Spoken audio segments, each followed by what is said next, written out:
मध्यकालीन भारत 24 भारत पर अरबों का आक्रमण। मोहम्मद बिन कासिम के नेतृत्व में अरबों ने भारत पर पहला सफल आक्रमण किया। अरबों ने सिंध पर 712 ईस्वी में विजय पाई थी। अरब आक्रमण के समय सिंध पर दाहिर का शासन था। भारत पर अरब वासियों के आक्रमण का मुख्य उद्देश्य धन दौलत लूटना तथा इस्लाम धर्म का प्रचार प्रसार करना था। 25 महमूद गजनी। अलब्तगीन नामक एक तुर्क सरदार गजनी साम्राज्य का संस्थापक था। अलब्तगीन का गुलाम तथा दामाद सुबुक्तगीन था। महमूद गजनी सुबुक्तगीन का पुत्र था। अपने पिता के काल में गजनी खुरासान का शासक था। महमूद गजनी 27 वर्ष की अवस्था में 997 ईस्वी में गद्दी पर बैठा।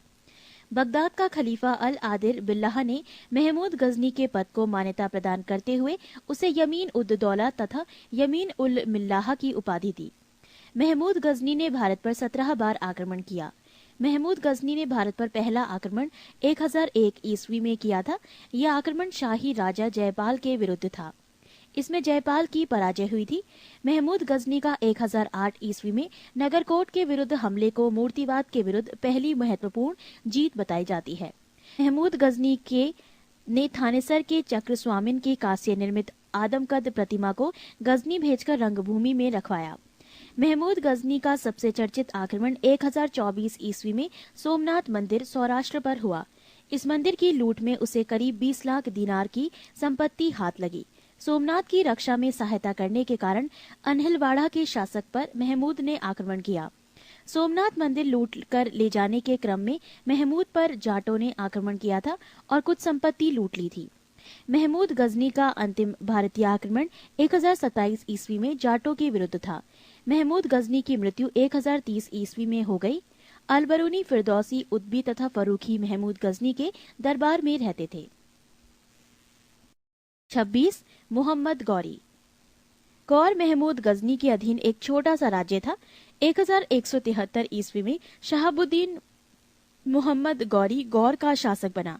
इसने भारत पर पहला आक्रमण 1175 ईस्वी में मुल्तान के विरुद्ध किया था। मोहम्मद गौरी का दूसरा आक्रमण 1178 ईस्वी में पाटन गुजरात पर हुआ। यहाँ का शासक भीम द्वितीय ने गौरी को बुरी तरह परास्त किया। मोहम्मद गौरी द्वारा लड़ा गया प्रमुख युद्ध तराइन का प्रथम युद्ध वर्ष 1191। पक्ष गौरी एवं पृथ्वीराज चौहान, परिणाम पृथ्वीराज चौहान विजयी। तराइन का द्वितीय युद्ध वर्ष 1192 ईस्वी, पक्ष गौरी एवं पृथ्वीराज चौहान, परिणाम गौरी विजयी। चंदावर का युद्ध वर्ष 1194 ईस्वी, पक्ष गौरी एवं जयचंद, परिणाम गौरी विजयी। मोहम्मद गौरी भारत के विजित प्रदेशों पर शासन का भार अपने गुलाम सेनापतियों को सौंपते हुए गजनी लौट गया। मोहम्मद गौरी की हत्या 15 मार्च 1206 ईस्वी को कर दी गई। पृष्ठ 34। 27 सल्तनत काल। गुलाम वंश। गुलाम वंश की स्थापना 1206 ईस्वी में कुतुबुद्दीन ऐबक ने किया था। वो गौरी का गुलाम था। कुतुबुद्दीन ऐबक ने अपना राज्याभिषेक 24 जून 1206 ईस्वी को किया था।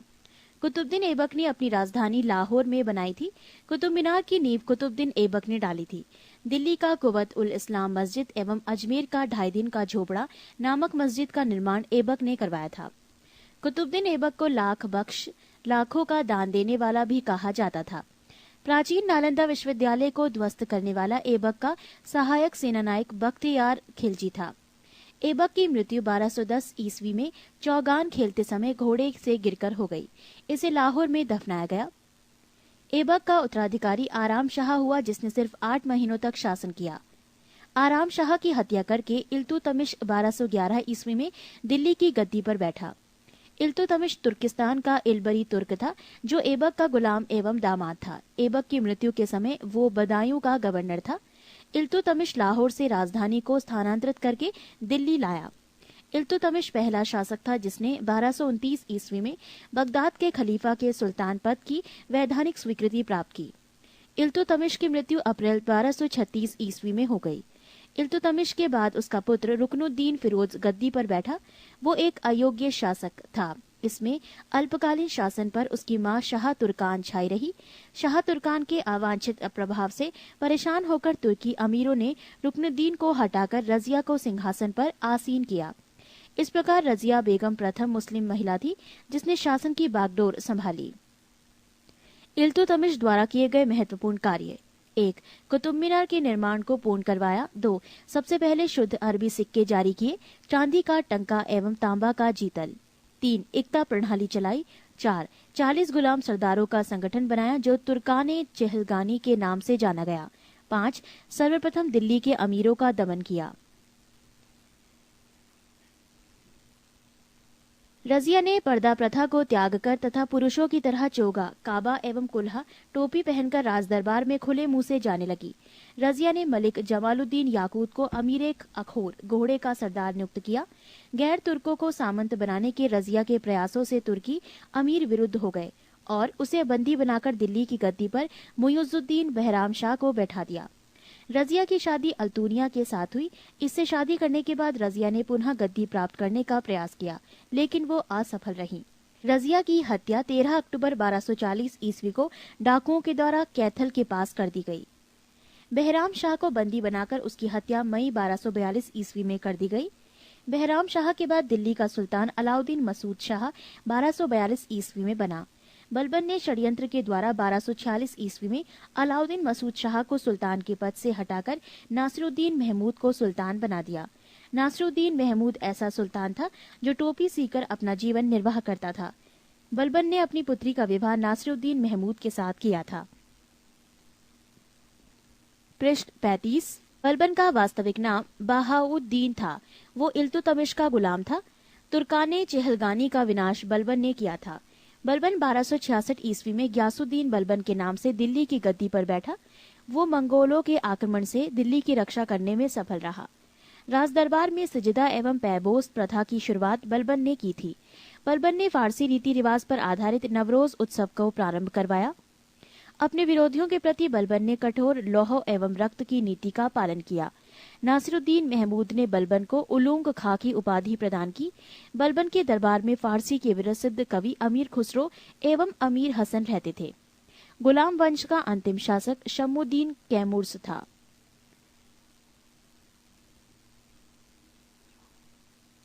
अमीर खुसरो का मूल नाम मोहम्मद हसन था। उसका जन्म पटियाली पश्चिमी उत्तर प्रदेश के बदायूं के पास में 1253 ईस्वी में हुआ था। खुसरो प्रसिद्ध सूफी संत शेख निजामुद्दीन औलिया के शिष्य थे। वो बलबन से लेकर मोहम्मद तुगलक तक दिल्ली सुल्तानों के दरबार में रहे। इन्हें तूतीय हिंद, भारत का तोता के नाम से भी जाना जाता है। सितार एवं तबले के आविष्कार का श्रेय अमीर खुसरो को ही दिया जाता है। खिलजी वंश 1290 से 1320 ईस्वी। गुलाम वंश के शासन को समाप्त कर 13 जून 1290 ईस्वी को जलालुद्दीन फिरोज खिलजी ने खिलजी वंश की स्थापना की। इसने किला खेरी को अपनी राजधानी बनाया। जलालुद्दीन की हत्या 1296 ईस्वी में उसके भतीजा एवं दामाद अलाउद्दीन खिलजी ने कड़ा मानिकपुर इलाहाबाद में कर दी। 22 अक्टूबर 1296 ईस्वी में अलाउद्दीन दिल्ली का सुल्तान बना। अलाउद्दीन के बचपन का नाम अली तथा गुरशास्प था। अलाउद्दीन खिलजी ने सेना को नकद वेतन देने एवं स्थायी सेना की नींव रखी। दिल्ली के शासकों में अलाउद्दीन खिलजी के पास सबसे विशाल स्थायी सेना थी। घोड़ा दागने एवं सैनिकों का हुलिया लिखने की प्रथा की शुरुआत अलाउद्दीन खिलजी ने की। अलाउद्दीन ने भू राजस्व की दर को बढ़ाकर उपज का 1/2 भाग कर दिया। इसने खम्स यानी लूट का धन में सुल्तान का हिस्सा 1/4 भाग के स्थान पर 3/4 भाग कर दिया। इसने व्यापारियों में बेईमानी रोकने के लिए कम तौलने वाले व्यक्ति के शरीर से मांस काट लेने का आदेश दिया। इसने अपने शासनकाल में मूल्य नियंत्रण प्रणाली को दृढ़ता से लागू किया।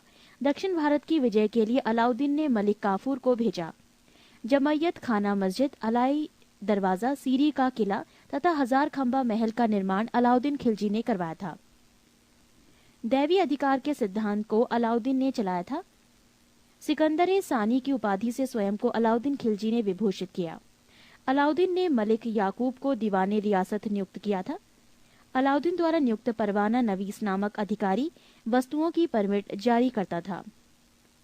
बाजार नियंत्रण करने के लिए अलाउद्दीन खिलजी द्वारा बनाए जाने वाले नवीन पद क्रमानुसार: दीवाने रियासत, ये व्यापारियों पर नियंत्रण रखता था। ये बाजार नियंत्रण की पूरी व्यवस्था का संचालन करता था।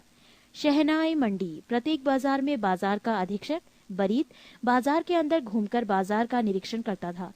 मुनहियान व गुप्तचर गुप्त सूचना प्राप्त करता था। शहनाई मंडी, यहाँ खाद्यान्नों को बिक्री हेतु लाया जाता था। सराही अदल, यहाँ वस्त्र, शक्कर, जड़ी बूटी, मेवा, दीपक का तेल एवं अन्य निर्मित वस्तुएं बिकने के लिए आती थीं। पृष्ठ 36।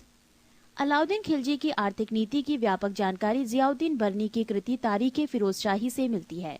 खजायुनुल फतूह अमीर खुसरो, रिहला इब्न बतूता एवं फुतूहस लातीन इसामी की कृति है। मूल्य नियंत्रण को सफल बनाने में मुहतसिब, सेंसर एवं नाजीर नापतौल अधिकारी की महत्वपूर्ण भूमिका थी।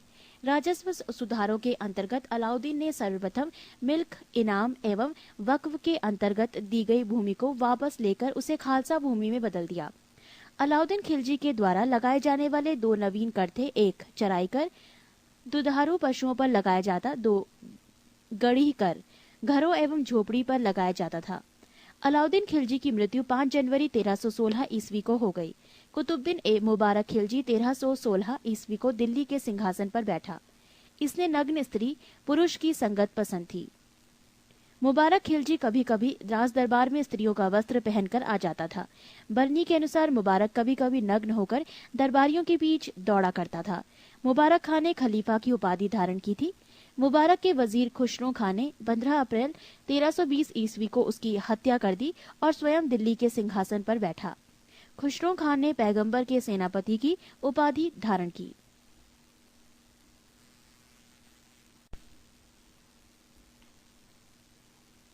तुगलक वंश 1320 ईस्वी से 1398 ईस्वी।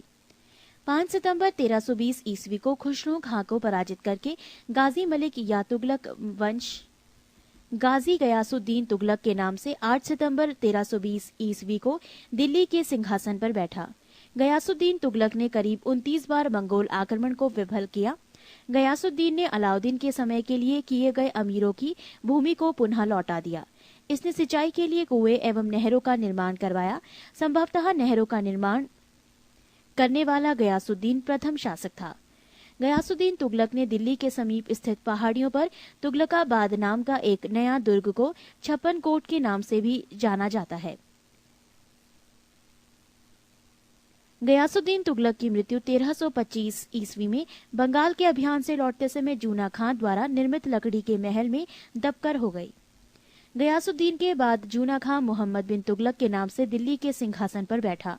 मध्यकालीन सभी सुल्तानों में मोहम्मद तुगलक सर्वाधिक शिक्षित, विद्वान एवं योग्य व्यक्ति था। मोहम्मद बिन तुगलक को अपनी सनक भरी योजनाओं, क्रूर कृतियों एवं दूसरे के सुख दुख को प्रति उपेक्षा भाव रखने के कारण स्वप्नशील, पागल एवं रक्त पिपासु कहा गया।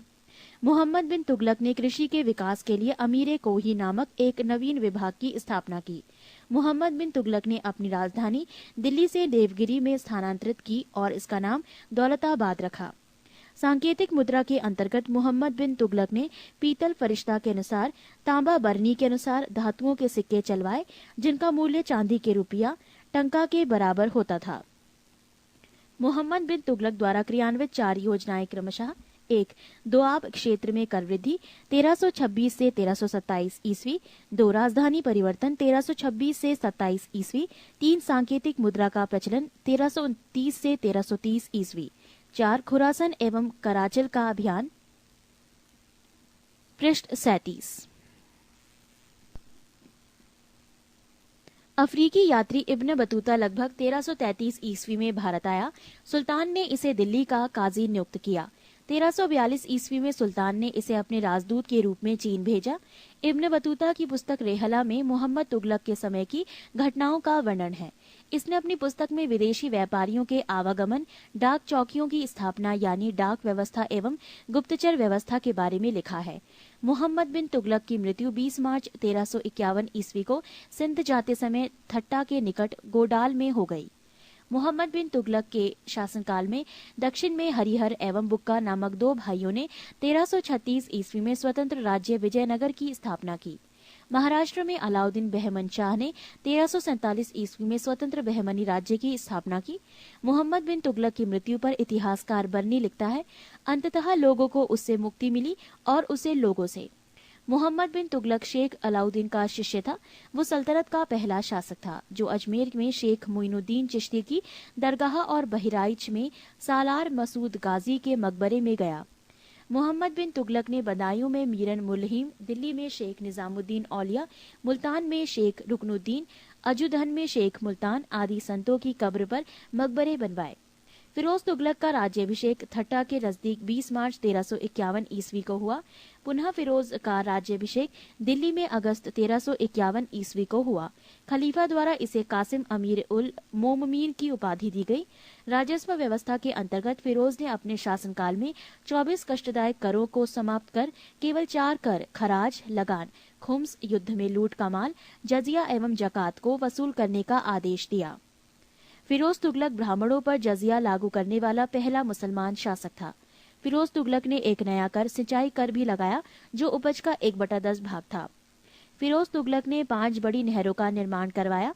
फिरोज तुगलक ने 300 नए नगरों की स्थापना की। इनमें हिसार, फिरोजाबाद, दिल्ली, फतेहाबाद, जौनपुर, फिरोजपुर प्रमुख है।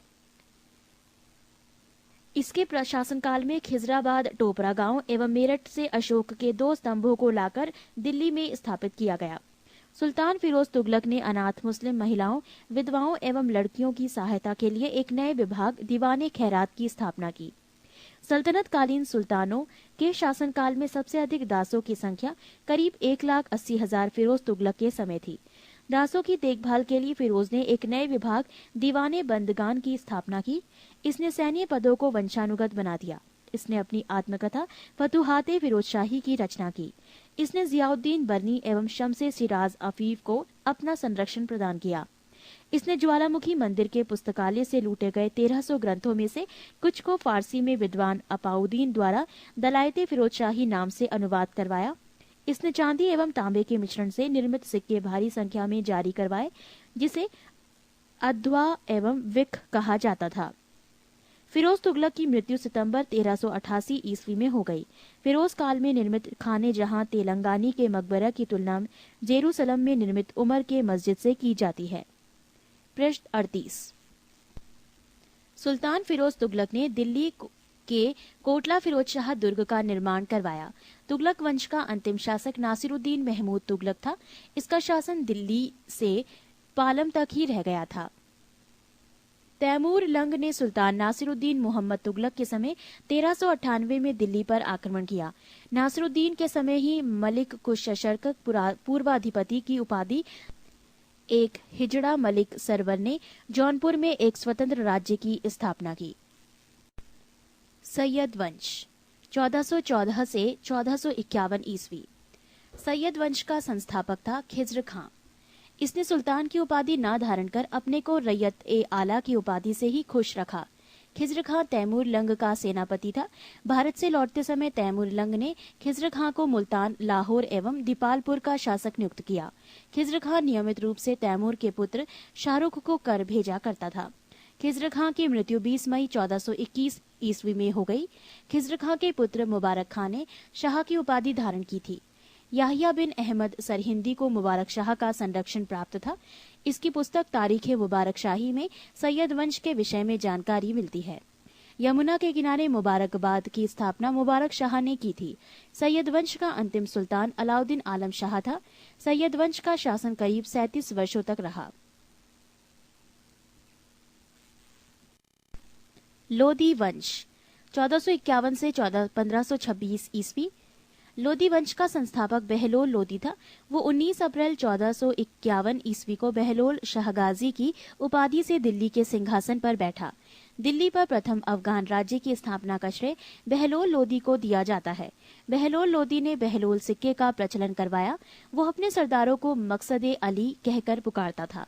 वो अपने सरदारों के खड़े रहने पर स्वयं भी खड़ा रहता था। बहलोल लोदी का पुत्र निजाम खां 17 जुलाई 1489 ईस्वी में सुल्तान सिकंदर शाह की उपाधि से दिल्ली के सिंहासन पर बैठा। 1504 ईस्वी में सिकंदर लोदी ने आगरा शहर की स्थापना की। भूमि के लिए मापन के प्रामाणिक पैमाना गजे सिकंदरी का प्रचलन सिकंदर लोदी ने किया। गुलरुखी शीर्षक से फारसी कविताएं लिखने वाला सुल्तान सिकंदर लोदी था। सिकंदर लोदी ने आगरा को अपनी नई राजधानी बनाया। इसके आदेश पर संस्कृत के एक आयुर्वेद ग्रंथ का फारसी में फरहंगे सिकंदरी के नाम से अनुवाद हुआ। इसने नगरकोट को ज्वालामुखी मंदिर की मूर्ति को तोड़कर उसके टुकड़ों को कसाईयों को मांस तौलने के लिए दो दिया था। इससे मुसलमानों को ताजिया निकालने एवं मुसलमान स्त्रियों के पीरों तथा संतों के मजार पर जाने पर प्रतिबंध लगा दिया। गले की बीमारी के कारण सिकंदर लोदी की मृत्यु 21 नवंबर 1517 ईस्वी को हो गई।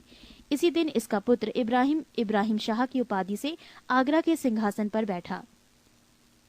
21 अप्रैल 1526 ईस्वी को पानीपत के प्रथम युद्ध में इब्राहिम लोदी बाबर से हार गया। इस युद्ध में वो मारा गया। बाबर को भारत पर आक्रमण के लिए निमंत्रण पंजाब के शासक दौलत खान लोदी एवं इब्राहिम लोदी के चाचा आलम खान ने दिया था। मोट की मस्जिद का निर्माण सिकंदर लोदी के वजीर द्वारा करवाया गया था। पृष्ठ 39। सल्तनत कालीन शासन व्यवस्था। केंद्रीय प्रशासन का मुखिया सुल्तान बलबन एवं अलाउद्दीन के समय अमीर प्रभावहीन हो गए। अमीरों का महत्व चरमोत्कर्ष पर था। लोदी वंश के शासनकाल में सल्तनत काल में मंत्रिपरिषद को मजलिस-ए खलवत कहा गया। मजलिस-ए खास में मजलिस-ए खलवत की बैठक होती थी। बारे खास, इसमें सुल्तान सभी दरबारियों, खानों, अमीरों, मालिकों और अन्य रईसों को बुलाता था। बारे आजम, सुल्तान राजकीय कार्यों का अधिकांश भाग पूरा करता था। मंत्री एवं उससे संबंधित विभाग। 1. वजीर, प्रधानमंत्री, राजस्व विभाग का प्रमुख। 2. मुशारिफे मुमालिक, महालेखाकार, प्रांतों एवं अन्य विभागों से प्राप्त आय एवं व्यय का लेखा जोखा। मजूमदार, उधार लिए धन का हिसाब रखना। 4. खजीन, कोषा अध्यक्ष। 5. आरिजे मुमालिक, दीवाने अर्ज अथवा सैन्य विभाग का प्रमुख अधिकारी। 6. सदरोस सदूर, धर्म विभाग एवं दान विभाग का प्रमुख। 7. काजी उल कजात, सुल्तान के बाद न्याय का सर्वोच्च अधिकारी। 8. बरीदे मुमालिक, गुप्तचर विभाग की प्रमुख अधिकारी। 9. वकीले दर, सुल्तान की व्यक्तिगत सेवाओं की देखभाल करता था। 10. दीवाने खैरात, दान विभाग। 11. दीवाने बंदगान, दास विभाग। 12. दीवाने इस्तिहाक, पेंशन विभाग। दीवाने मुस्तखराज, वित्त विभाग बनाने वाला सुल्तान अलाउद्दीन खिलजी। दीवाने कोही, कृषि विभाग मोहम्मद बिन तुगलक। दीवाने अर्ज, सैन्य विभाग बलबन। दीवाने बंदगान, फिरोज शाह तुगलक। दीवाने खैरात, फिरोज शाह तुगलक। दीवाने इस्तिहाक, फिरोज शाह तुगलक। दिल्ली सल्तनत अनेक प्रांतों में बटा हुआ था, जिसे इक्ता या सूबा कहा जाता था। यहाँ का शासन नायब या वली या मुक्ति द्वारा संचालित होता था। इक्ताओं को शिको जिलों में विभाजित किया गया था, जहाँ का प्रमुख अधिकारी शिकदार होता था, जो एक सैनिक अधिकारी था। शिकों को परगनों में विभाजित किया गया था। आमिल परगने का मुख्य अधिकारी था और मुशारिफ लगान को निश्चित करने वाला अधिकारी। एक शहर या 100 गांवों के शासन की देखरेख अमीर सदा नामक अधिकारी करता था। प्रशासन की सबसे छोटी इकाई ग्राम होता था। सुल्तान की स्थायी सेना को खास खेल नाम दिया गया था। मंगोल सेना के वर्गीकरण की दशमलव प्रणाली को सल्तनत कालीन सैन्य व्यवस्था का आधार बनाया गया था। राजस्व कर व्यवस्था। उश्र, मुसलमानों से लिया जाने वाला भूमिकर। खराज, गैर मुसलमानों से लिया जाने वाला भूमिकर। जकात, मुसलमानों पर धार्मिक कर, संपत्ति का 40वां हिस्सा। जजिया, गैर मुसलमानों पर धार्मिक कर। नोट, खम्स, यहाँ लूटे हुए धन, खानों अथवा भूमि में गढ़े हुए खजानों से प्राप्त संपत्ति का 1/5 भाग था, जिस पर सुल्तान का अधिकार था, तथा शेष 4/5 भाग प्राप्त करके उसके सैनिकों अथवा खजाने को प्राप्त करने वाले व्यक्ति का अधिकार होता था।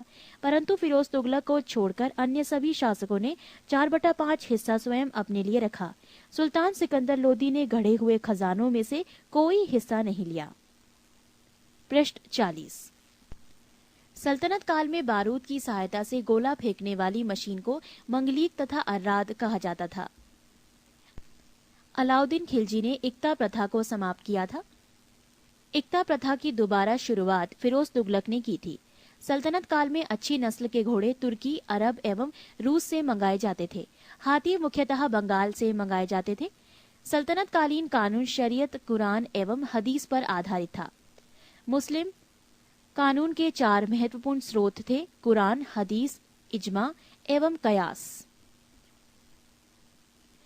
10 अश्वारोही बराबर 1 सरेखेल, 10 सरेखेल बराबर 1 सिपह सालार, 10 सिपह सालार बराबर 1 अमीर, 10 अमीर बराबर 1 मलिक, 10 मलिक बराबर 1 खान। सुल्तान सप्ताह में 2 बार दरबार में न्याय करने के लिए उपस्थित होता था। सल्तनत काल में लगान निर्धारित करने की मिश्रित प्रणाली को मुक्ताई कहा गया है। भूमि की नाप जोख करने के बाद क्षेत्रफल के आधार पर लगान का निर्धारण मसाहत कहलाता था। इसकी शुरुआत अलाउद्दीन ने की थी। पूर्णतः केंद्र के नियंत्रण में रहने वाली भूमि खालसा भूमि कहलाती थी। अलाउद्दीन ने दान दी गई अधिकांश भूमि को छीनकर खालसा भूमि में परिवर्तित कर दिया। देवल सल्तनत काल में अंतर्राष्ट्रीय बंदरगाह के रूप में प्रसिद्ध था।